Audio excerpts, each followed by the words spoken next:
What's going on, guys? Jareen Makia back again, full-time employee, part-time real estate investor. And I just wanted to come back a few weeks later, say thank you so much for everyone who left questions and comments about my journey throughout real estate. And I just want to expand on that further by showing you an interview I did a few months ago that really dives into some of the building blocks that helped me get started. So stay tuned. Hopefully you learn a lot from the interview. And as always, subscribe to the channel and let me know if there are any other topics in real estate you want to know about. Hey Thanks. everyone, welcome back to another episode of the Lewis Pike Show. It has been a few weeks or maybe several months since we've dropped a podcast, so I wanted to do a little bit different style of podcast, and I'm going to, as I mentioned earlier in past episodes, I'm going to have more guests on the podcast, and today I think you guys are going to enjoy this, and so we're going to jump into it. I have actually a good friend of mine that I've known for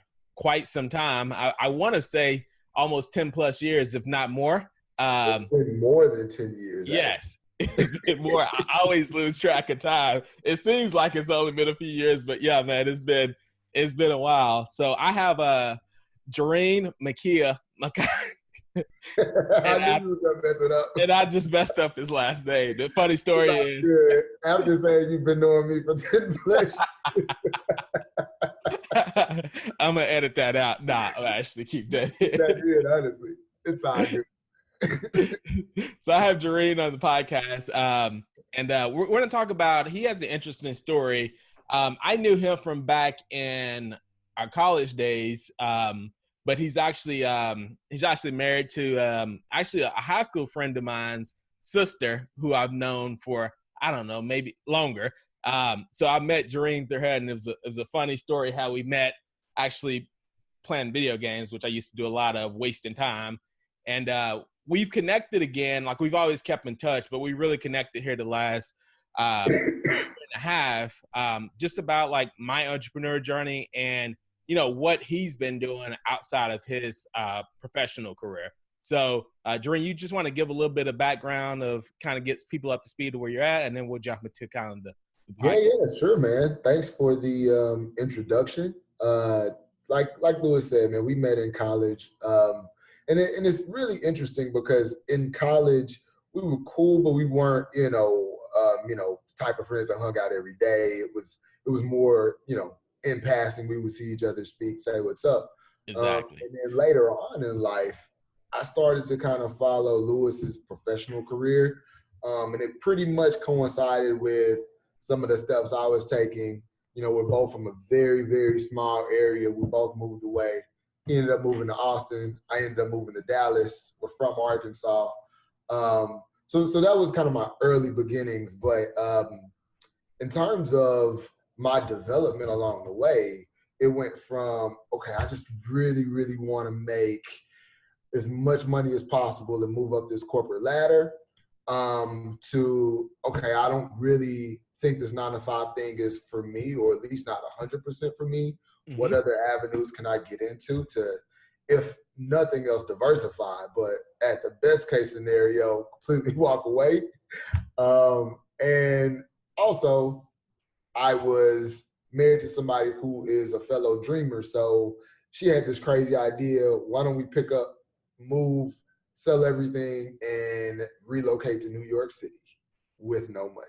Yes. And that's what really fueled everything that happened over probably the last 3 or 4 years of my life. So, that's kind of how I progressed. I was a finance major in college, so I went on to do pretty much financial-based jobs ever since. And I'm currently a finance director for an insurance-related company out in the New Jersey area. So that's kind of my 9-to-5 work, but the real estate journey is one that I'm here for. And so we'll probably get into that here pretty soon, but I just wanted to give you some background about me. Awesome. Yeah, I appreciate that. And to give you guys just a little bit more context, like me and Jareen are both from a small town, small towns. Yeah, small towns in Arkansas. I'm from a small town, but he's from an even smaller town of Arkansas. If you can imagine, just the ruralest, like smallest parts of Arkansas. That's probably where I'm from. And then just imagine just like the middle of nowhere, and you're Yeah. probably getting closer to where he's from. Yeah.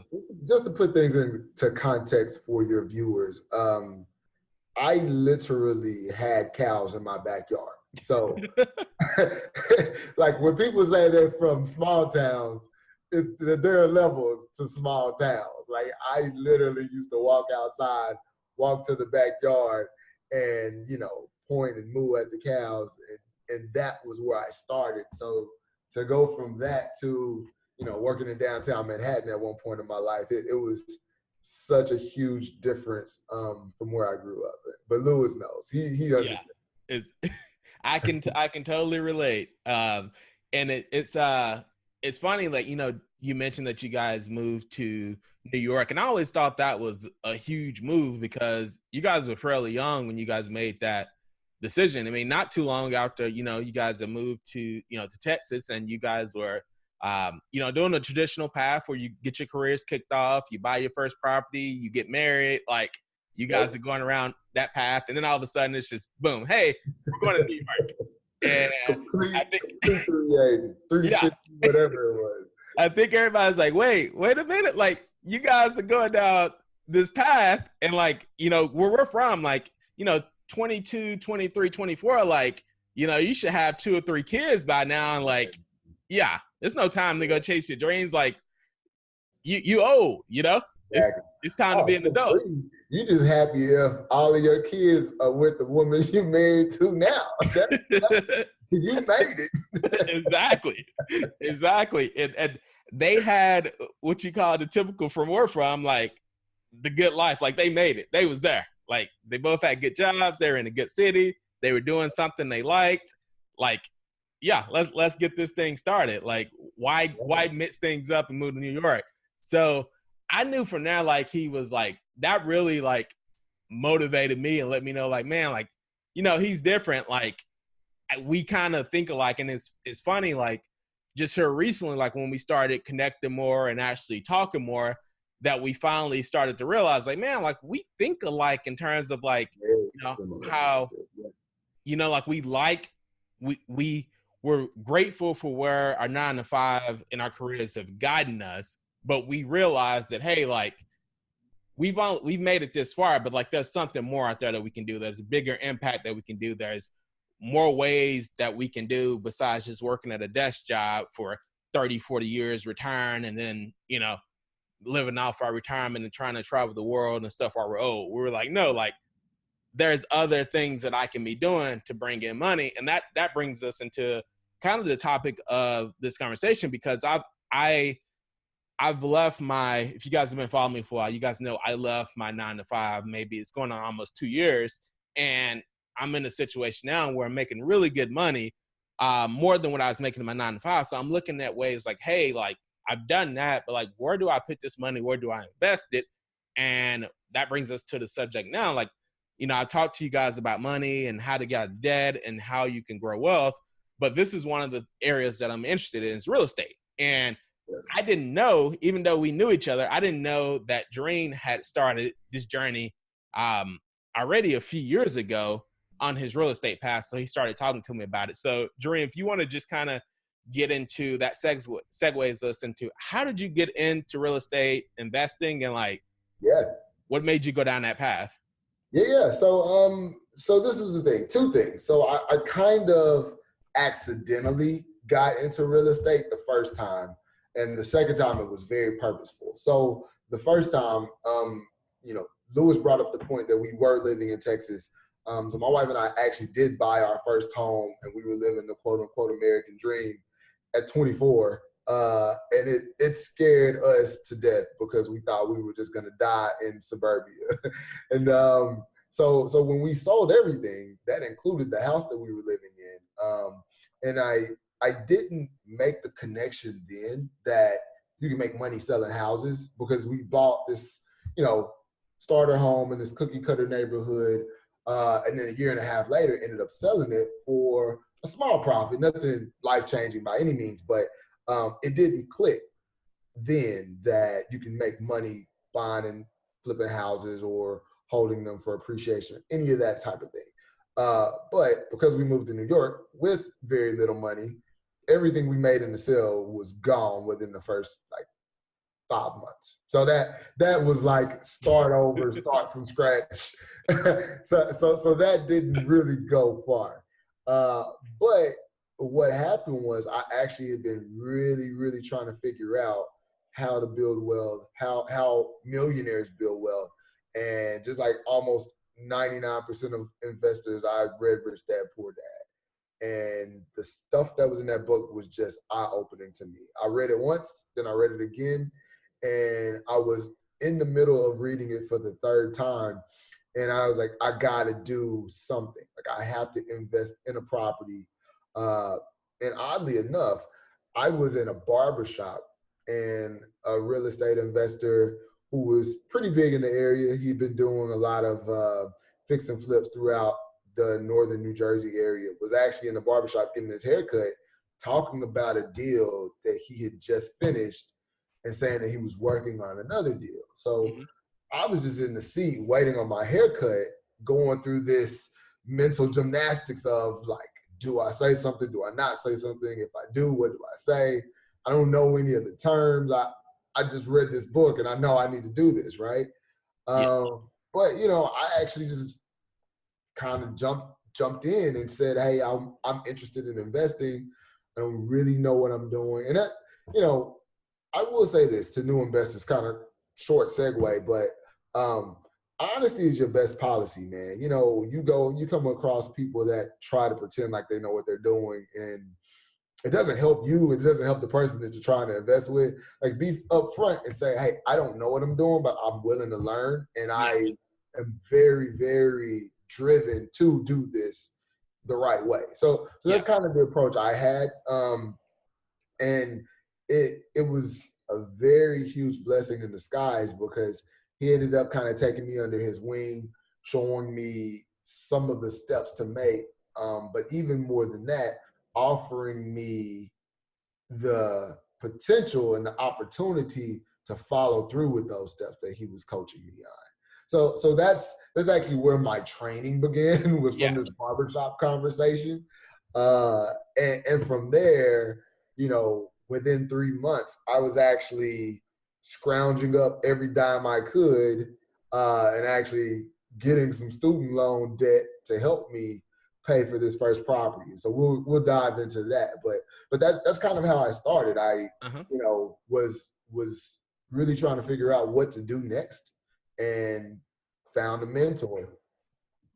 I think that's key. I mean, I think you brought up some good points. Is like, and like a lot of times, like it's hard to admit or accept that like we don't know as much as we know, especially when jumping into a new field. Like sometimes it's hard to take a step back, and I think knowing that, hey, like this is something I want to do, but Mm-hmm. I need to get with someone or get with a mentor that actually knows how to do it. And like I tell this to people all the time. They're like, what's the biggest investment you make in like yourself or your business? I'm like, the biggest investment you can make is one in yourself, but two, like investing in a mentor and like investing in someone that has been there, that has done it. Because you know what, you may be thinking like, oh, I don't have money to put into it. I don't want to put money into, Mm-hmm. getting someone else, but it's going to save you a lot of money and a lot of time.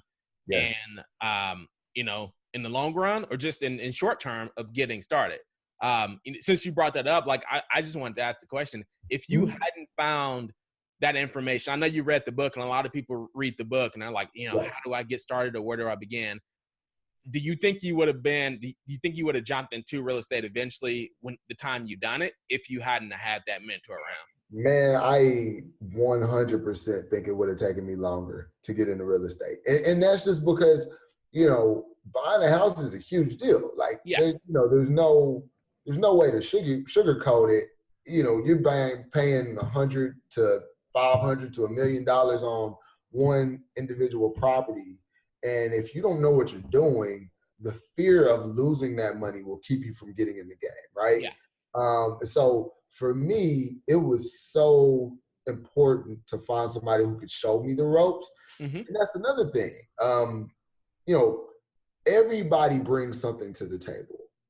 In a mentor mentee relationship, you both have to bring something to the table. Otherwise, the relationship won't work, or you don't even need to be in that relationship. So, and I wrote another post about this, and that's probably for a whole nother conversation, but just to highlight that, I wrote something about the 5 steps that every newbie investor should take. One of those is finding a mentor, but another one was knowing what value you can bring to people, right? Yes. So the thing that I did have going for me, you know, coming from a finance background, is I understood the numbers. So as soon as I started learning about real estate, the numbers jumped out at me like, this is the way.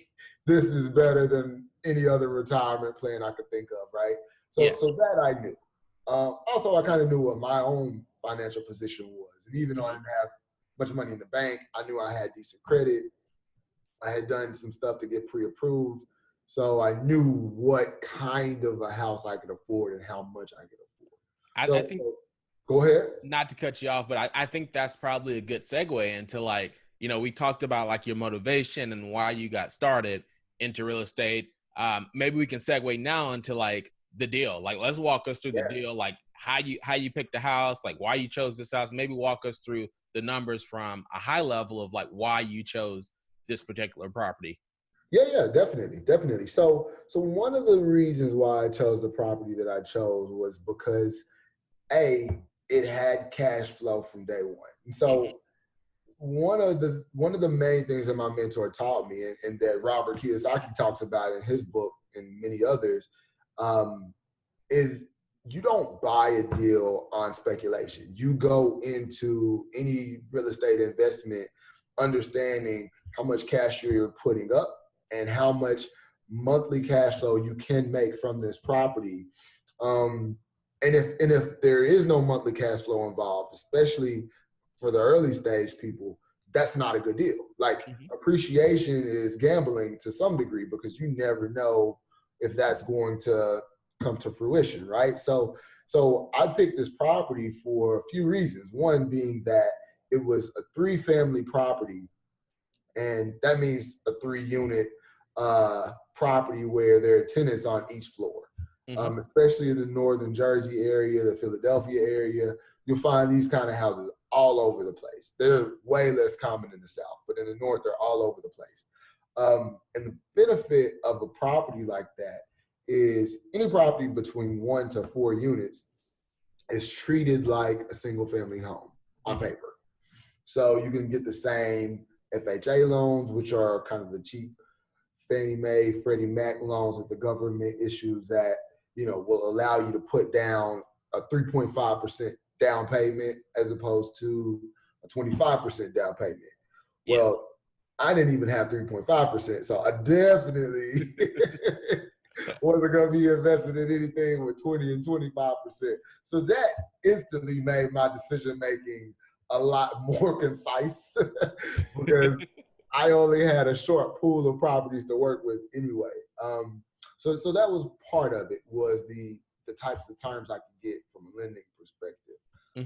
And then also the fact that it was a 3-unit property meant that I could get this house at a 3.5% interest rate, live in one of the units, and essentially live for free. Yes. And that is a huge benefit to anybody who's a brand new real estate investor. Even if you don't believe in real estate investing, just in life, if you're in a position where you can live somewhere and have other people paying your mortgage payment for you, by all means do it. All means. There's a book called, I forget the name. It's by Scott Trench. What is that book? It'll come to me. To me. It's been on the tip of my, I've been telling everybody about the book. Look up Scott Trench and there'll be a book that comes up. And we'll probably put them in the show notes too. Yeah, we'll definitely throw them in the show notes. But it's basically that concept where, you know, I found this 3-unit property. I could buy it for a very low down payment. I could live in one of the units and completely cut out my rent payment that I was making every month, which essentially was just going to be more money in my pocket. So those were the reasons why I picked the property that I picked. And the reason why I was actually able to get started was because my mentor bought fixed up and sold those exact types of properties. Got you. So he already had the product and he was willing to show me how to get into the product. So to recap a little bit about the deal. So one, you started with making sure that it was a cash flowing deal from the beginning. Like you weren't looking at deals that weren't going to have an immediate cash flow. And that just means after all the expenses are paid, the mortgage, all the bills is paid, that you're getting some money back into your pocket each month. Yes. The next thing is that you were looking for something primarily, a duplex or a triplex or, a 4-unit property that maybe potentially that you can move into one of the units and you can save on paying rent, and the tenants will pay the mortgage down. And that essentially, that saves you money too, because I don't know what the rent range is in the the New York area, but I imagine it's not cheap. Yeah. So just going off here in Austin is pretty expensive. So that's a good way to look at it as well. And then just making sure that the numbers work as far as the financing as well. I know you mentioned like a FHA loan, like having that, being able to get that option. Is that something that's available for like first time buyers, or how does that 3.75% FHA loan, how does someone qualify for that if they're just getting started? Yeah. So the way it works, and it's a 3.5%. Got you. 3.5% interest rate. But and before I even answer that, the name of the book is Set for Life. Set for Life. Set for Life. Everybody read that book. Especially if you're, under 35 and have some flexibility. Read that book. But to answer your question, the FHA loans do have some specific requirements. Mm-hmm. So one of those requirements is that you have to purchase the property with the intention of living there. Now, you don't have to live there forever, but you have to live there to start, right? Okay. Essentially, at least like a year is kind of what's suggested. And it's called house hacking. People do it all the time, where they buy one property at a low entry fee, stay in that property, raise the value of that property through fixing it up here and there. Especially if they're in a hot market, they know that it will appreciate.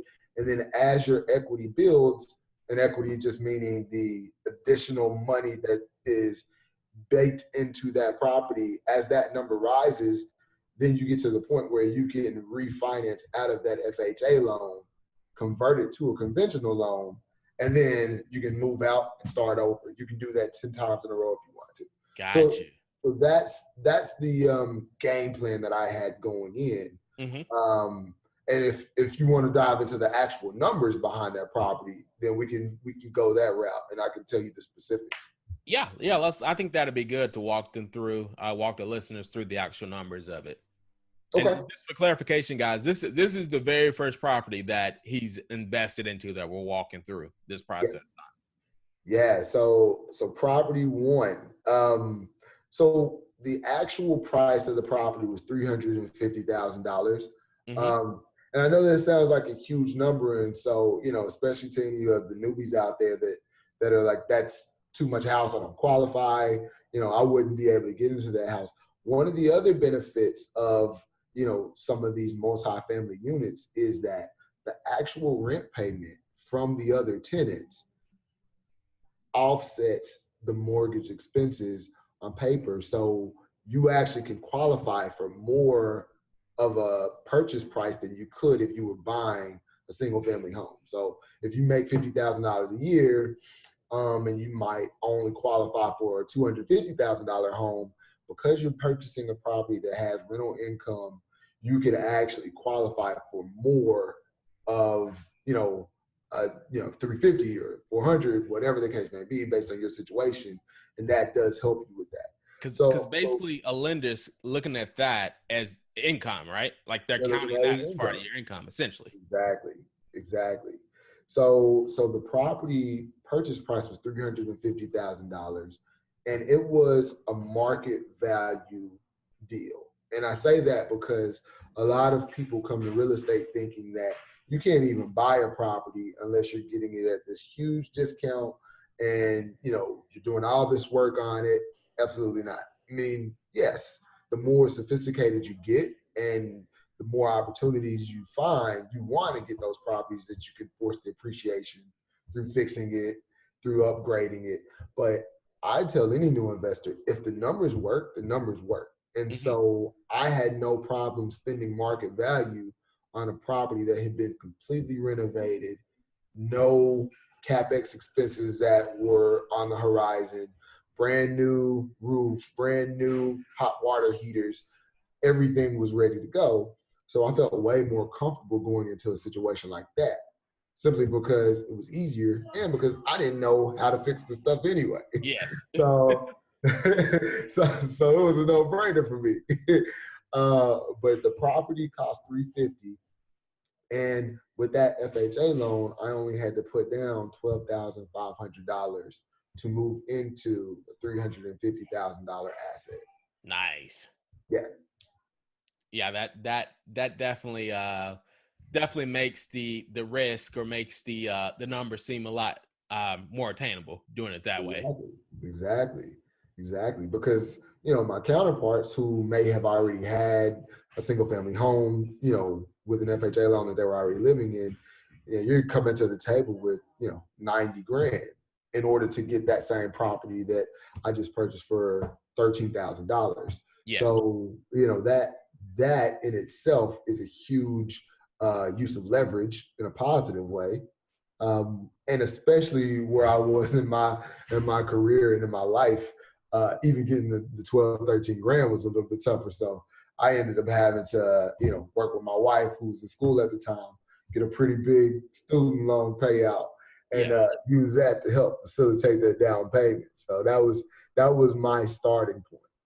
So walk us through. So you guys, you got the house, and you used part of your wife's student loan payment and some cash in order to put the down payment down in order to get the property. So walk us through now. When you bought the property back in 2015, correct? 2015. Yep. Got you. So walk us through now, like how is that investment paid off for you now, since you made that initial investment in 2015, and kind of just talk about maybe how the numbers work out, and maybe any problems or any hiccups or trials that have come along during those 4 years of being a Got you. It's funny when you say hiccups or problems, because I've had a few. I don't even think you know about all of these, to be honest with you. It's funny. So we got the property in 2015. The beautiful part about getting a 3-family unit is that, like I said, the first 2 tenants actually paid my rent. The average rents in the area that we purchased in were probably between $1,200 and $1,500 a month per floor.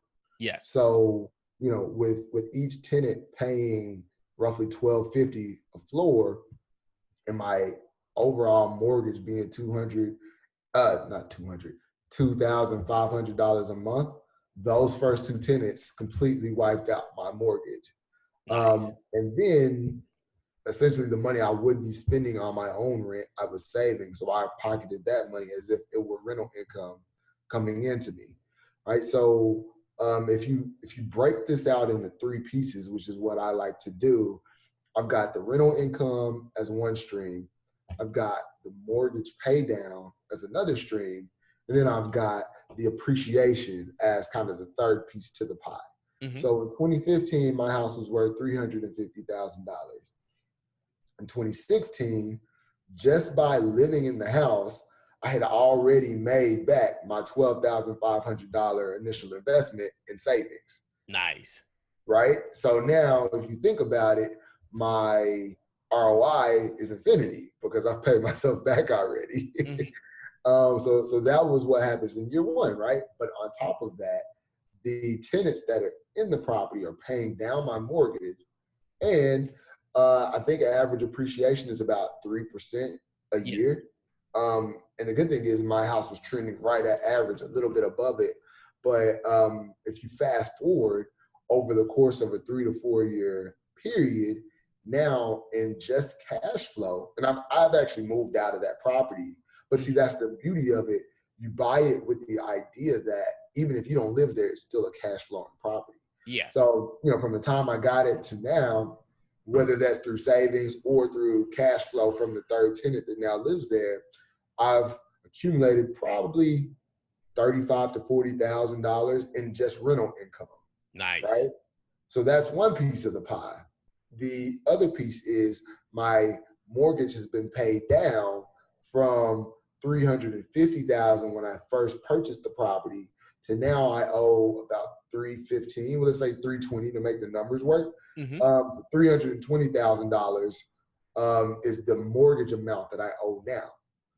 And because my property has been appreciating 3% to 4% every single year, that buildup has made the property increase in value from 350,000 to probably 390 to 400,000. Yes. And we do a lot of work in the area, so I know most houses that are similar to mine are appraising for around 400 to 415 actually. Yes. But just conservatively, let's say I'm at 400. Now I've made $50,000 in appreciation. I've made $30,000 in rental income, and I've made $20,000 in $20,000 to $30,000 in mortgage paid down. So if I sold the property today, even given some of the minor expenses I've had here and there, I would actually be selling the property 3 years later, or 4 years later now, with at least a $100K upside to my net worth. Yes. All from a $12,500 initial investment. And that's crazy, man, because I think that's huge, because you touched on 3 points. And some people may say, why would you take a student loan payment and use that to invest in a property? I mean, you just talked about 3 ways. Like, you've made that money, that initial investment down payment back within the first year of money that you saved on rent. Not to mention, during this time, you've gotten cash flow since then that's tripled that initial investment. The equity on the property has increased. That's tripled that, as well as the mortgage has gotten paid off, not by money from your pocket, but by the tenants living there. Exactly. So, you may think sure, you probably could have used that money at the time, the student loan payment or the investment that you put in. But honestly, you got by without it, and you may do without it. And honestly, if you would just use that money instead of investing it into a property, you wouldn't have had a clue where it was at. I mean, it probably would have been bought on food, traveling clothes, or something like that. Easily. Yeah, with no return on investment. Before it went. Yeah, exactly. Exactly. No, man. I mean, and this stuff is so powerful, bro. Like, I wouldn't believe that it was true if I weren't doing it. And especially because I read about this stuff in all these real estate books, and and you think that it's some far off concept, and then you do it one time, and you're amazed at how efficient the process can work. And that doesn't mean that there aren't hiccups along the way, and we'll talk about those, because I always like to be transparent with people. Exactly. This investment thing is a real asset, and that's what I love about it, right? So with stocks, if the CEO is doing something shady, instantly you can lose money overnight when people find out about it, right? Exactly. Because it's all based on speculation. And the government or the banks aren't going to lend you money to purchase stock. You can buy stuff on margin, but that still is way different, and it's way riskier. With a physical asset, you've got something that is tangible.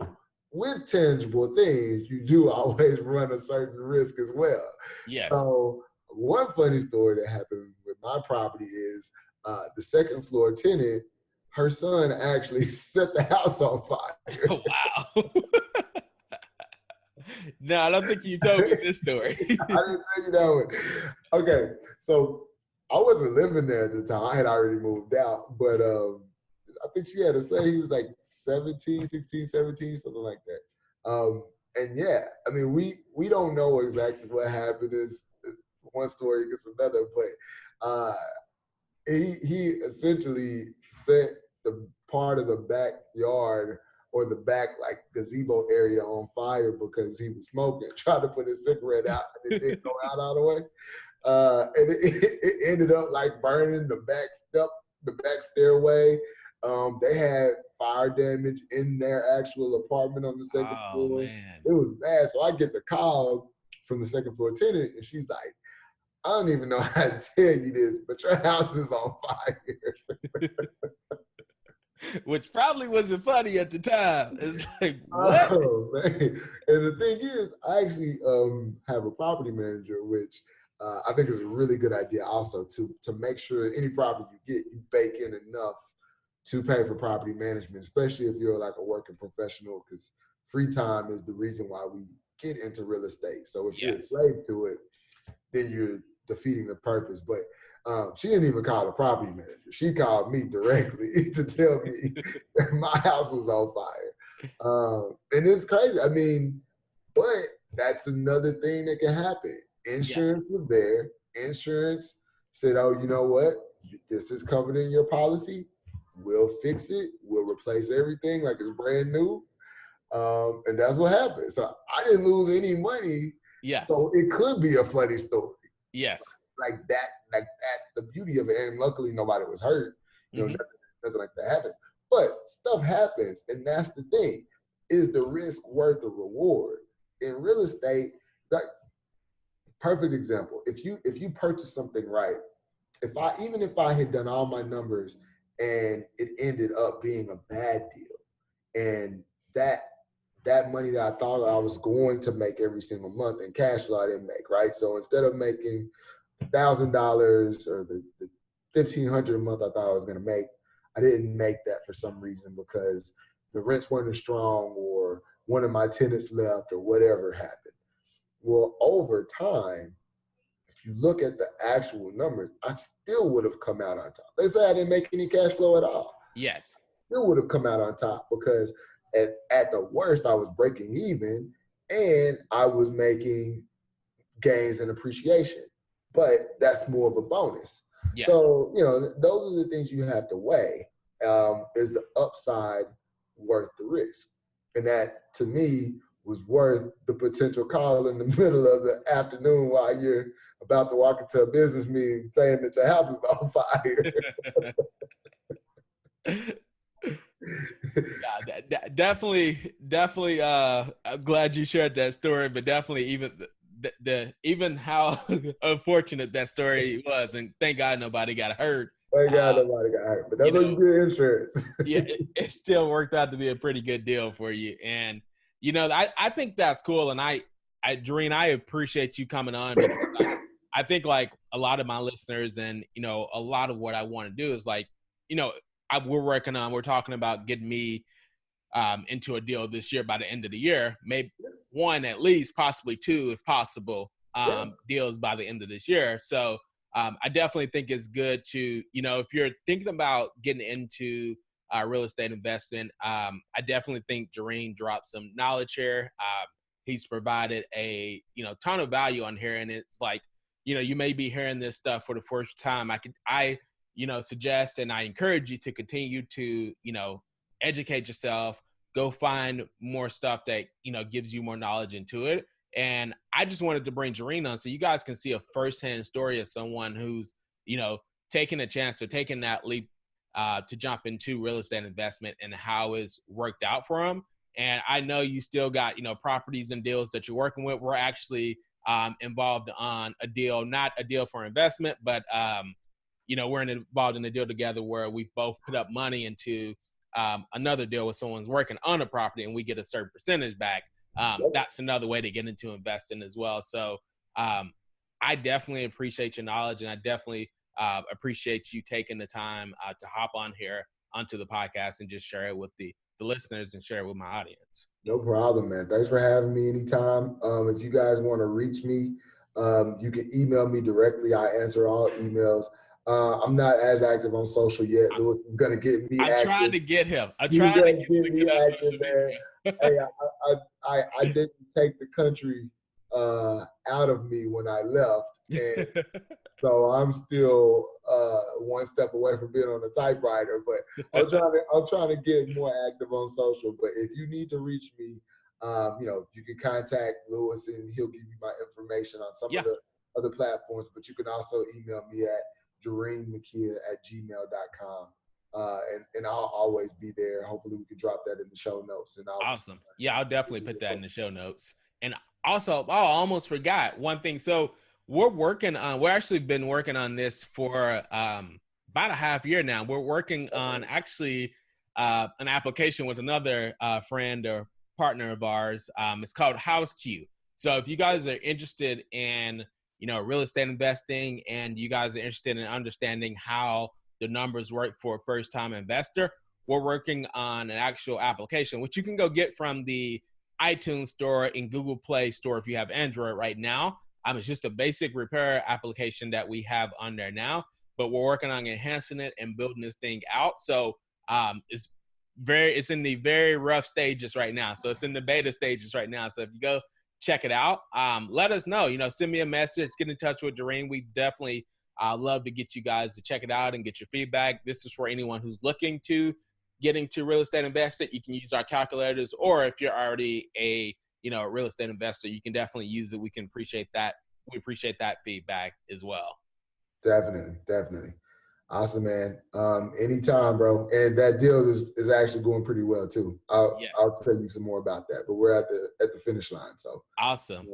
Thanks for having me, man. I appreciate it. Anything I can do to help, I'm always here. I appreciate it, man. We're definitely gonna have you. I definitely want to get you on some more future podcasts. And thank you for taking the time. And Jareen's my first official guest on the podcast, so we're gonna be dropping more. If you guys want to get in touch with him, definitely I'll drop his email in the show notes.